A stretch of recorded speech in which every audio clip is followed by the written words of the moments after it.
So I got a couple keys to the game. Well, let me start with some matchups. Excuse me. Here are my matchups. Our running game versus their nickel defense, for the reasons I just told you about not wanting to go in base. I think we have the ability to control the edges against their nickel defense. I think, Mike Lynchy, I think Rashawn Gary, I think that's an all day, let's have some fun with it matchup. I think Gary could have the leverage, the 6'8" thing, because he's not a big dude. He's just a tall dude. I just think it's really tough to get the bend that you need. And listen, you can look really good in the San Francisco 49ers offense and then look really not good in the Denver Broncos offense. And those two, you could be the exact same guy. It's just the way that they call plays, obviously playing for Russell Wilson, the way that he has to drop back maybe a little bit extra, or maybe he hangs back a little bit further. It just puts those tackles in a bind because, again, the geometry of the pocket changes a little bit. So I think that's a matchup that you have to like. Garrett Bowles too. Garrett Bowles usually leads the league or is top 5 of the league in holding calls. So he's not going to give up sacks to Preston, but he could very well get a couple holding calls or some sort of procedure penalty. And then maybe the play that is the matchup that's most interesting is Quay versus Russell Wilson. Are we going to spy?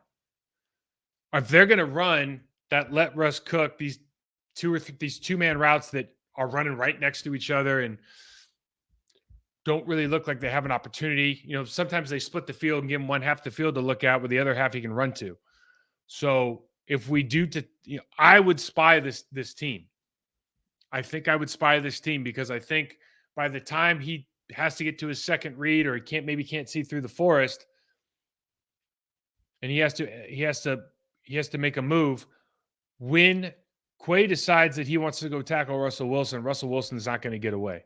In other words, if you keep Quay at the line of scrimmage and go, you know what, first time you break the pocket, man, I'm coming for you. I think he's purpose built to do exactly that. So I think if they decide to make that move, I think that's a big win for the Green Bay Packers. I think the Packers have an advantage, a real advantage, with just about every play call they make offensively this weekend. I mean, you just look at this, man, these guys are last in everything. And I know there was a 70-point game there that's a little bit different. That really skews their numbers. But even with they're still just playing bad football on the defensive side. Too many mental errors, too many too many coverage breakdowns, some poor tackling from time to time. They're better than they put on tape against the really elite level Miami Dolphins. You watch the Jets game, watch the Chiefs games, they're trending in the right direction. The question is, can you catch them in this moment? Now, we just had John Runyon Jr. talk about, hey, we're trying to expand the field. You're going to see a little bit of the Miami Dolphins offense this week. I don't know what he's saying. I don't know why he's saying that. It was kind of a soundbite deal. But if that was the case, 70 points it's a lot. That's a lot. So they've tried to pressure. They play the soft zone. They'll play man. They've just had a really hard time generating a pass rush before. They traded coverage for pass rush last week. And at times they've had hard time communicating on the back end. You see Travis Kelce has a big week last week, but Mahomes has multiple interceptions. And really, if you look at Kelce, we don't have Luke Musgrave's not going to run his own routes. I mean, Travis Kelce is literally running basketball routes in football yesterday or last week on Thursday Night Football. He's faking the linebacker out and pivoting the other way. He's just really going to a spot, reading the defense and making things happen. We don't have that. So keys to victory. Number 1, spy Russell Wilson. Number 2, take advantage of their linebackers looking in the backfield with that under center play action pass. Get the deep crossers, get the drag routes with Luke Musgrave, get the in cuts. And I think number 3 is, if you get a chance to slam the door shut on this team, close the door. The Green Bay Packers, whether that's by getting up multiple touchdowns, that's by maintaining the same game plan, the same pressure when you do get up. But if you do get to a point where you're up 14, 17 points, shut the door on this team. For all the Russell Wilson talk, the one thing that I feel confident about is that he can put his team in a position to be successful when he starts going off script. And so when teams start playing super deep zone. They're rushing, they rush 3 or 4 guys. They're giving him time, and now he can start scrambling around.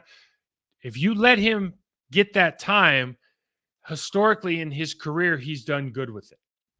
So with that said, slam the door shut on this team if you have the opportunity. The only question we have this week from a guy, I did the show a little bit early, so it's going to look a little bit different than normal, is that with the Packers bye week being last week, is this kind of the opportune time? I think the obvious answer is right dead smack in the middle of the season is the best time to have the bye week, because then you're just rested up. As long as you don't have the bye week in the first 4 weeks or like the last 4 weeks, I think that's probably good. If it's in, like week 6 to week 12, you're probably feeling pretty good about yourself because you're tired, and then you can go for that final push. Momentum has a lot to do with that. Do you want to go in after losing a couple? Do you want to go in after winning a couple? Like, I think the circumstances of the team, are you beat up? Do you need the break? Are you rolling?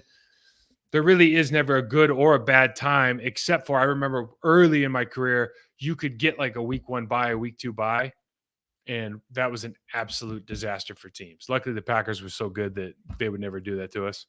I think if you're a good team, bad teams, bad records, like, get bad schedules from the league. Packers always had good records, so we got very, very lucky with that. Packers this weekend, 1-point favorites. I think this is going to be a very difficult game, personally. I think that the Broncos are better than they've shown on tape, from the beginning of the season. I think they're improving. They're still not winning. I think the hard part now is, if I'm putting myself in that locker room, I think there's a ton of questions about Sean Payton. Sean Payton doesn't seem like he likes coaching these guys.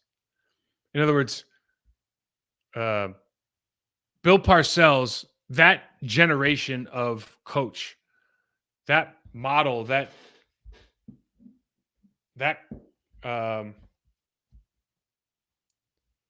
the way that you go about your business back then was much less about creating a relationship with your athletes, and it was a more formal, more authoritative way to go about business. What I say is the law. I'm right, you're wrong. I'm going to talk to you in a certain way that you probably would not take in 2023.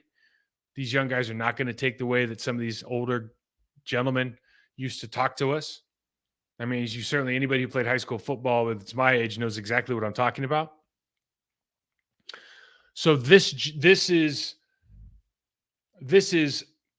an interesting thing, because you've got a guy who is very, very, very self-aware at the quarterback position, who wants to be regarded as an elite, who wants to be seen at tennis tournaments with glasses on when it's dark outside, that wants to be at the red carpet of everything, that wants to be a social media darling. He wants all this stuff, and you've got the coach, who has no idea about that world, has never been interested in that world, and believes fundamentally that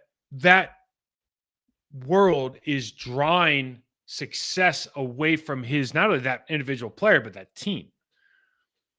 So there's not a lot of joy. It doesn't appear outwardly that there's a lot of joy between, or there's not a lot of room for relationship building between that coach, that player, maybe the entire locker room. I don't know. It's just how it looks. There's a lot of, he's doing this wrong, that that coaching staff was there's just a lot of talk that has nothing's been really, I'm really excited to be here. I'm really excited to coach this team. It just doesn't seem that way. And I'm just telling you that wears on a locker room. I don't know the guy at all. I'm just telling you that wears on a locker room. So if you're 1-5, you've traded Randy Gregory, you cut Frank Clark, you're thinking about trading Jerry Jeudy, you're basically saying, right? Not to get into this too much, but when you start jettisoning all these guys, what are you really saying? You're really saying it's not my fault. We don't have the right guys. Like I can't fix the problems that you've created by bringing in the wrong people. Sean Payton is, I'm not saying that he's saying that directly, but the what you're alluding to is because you're in the Caleb Williams and Rex Ryan sweepstakes. Caleb Williams being the first pick in the draft because you're 1-5. Rex Ryan just being the first guy I could think of that was a head coach, had some success in the National Football League, and has been on the desk, talking media for the last couple of years. Like that's where you're at right now. And so for Sean Payton, if you don't think you're going to turn this thing around, you're certainly not going to probably make the playoffs this year unless something dramatic happens. You have to start going, all right, well, the famous Parcells, like, I gotta buy the groceries if you want me to make the dinner. I butchered that, but you know what I mean. He's saying, I don't have the right groceries right now. You need to get some better guys. And whether that's true or not, it's just when you're jettisoning, like name guys, Frank, Gregory, maybe Jerry Jeudy, Russell Wilson's always being talked about. Can we get rid of his contract? This is a tough environment from a locker room standpoint to really get behind. And so I think every game they go into, I'm sure they got guys that just want to play for the love of the game, but there's enough guys on most of these NFL teams that are doing this because it's a job, not a passion. And so when this job no longer becomes fun, I think it's very easy to push those guys off the edge. So this is one of those teams where I think there's going to be opportunities during the team to break some of the guys that you're playing against. The question is, can you do it? Are we good enough to do it at the Green Bay side? Because the Green Bay Packers are not in that situation from a maybe toxicity standpoint, but you are in that situation from you just don't have the same caliber team right now because a lot of them are young and you lost a Hall of Fame quarterback, but they're not developed enough to be considered like a top tier elite level group. They might be in a year, 2024, 2025. This might be one of the most talented rosters in the league, but it's not right now. So it'll be interesting, man. It'll be fun. I think kickoff's at 4:25 Eastern in Denver. Guys, check me out, Mike168 on Twitter, Process to Perform on Instagram. If you're enjoying these preview shows, if you enjoy this tape, the film analysis, whatnot, please hit the subscribe button, rate and review us on our Process to Perform channel on YouTube. Have a great weekend. I will see everybody after the Denver Broncos, Green Bay Packers game. Break it down, break down the film and analyze. So enjoy the weekend, everyone.